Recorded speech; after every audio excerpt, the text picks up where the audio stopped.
Hi, I'm Nitya Vij. I'm 31 years of age. I did my hair transplant surgery in the month of November, and now it's July.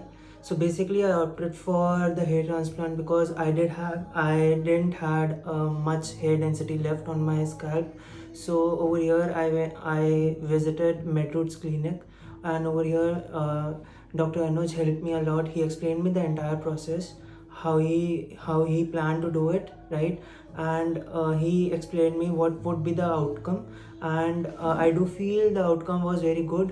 And if you can see, my hair density now is much better as compared to previously. So I'm very thankful for the doctor for this entire process.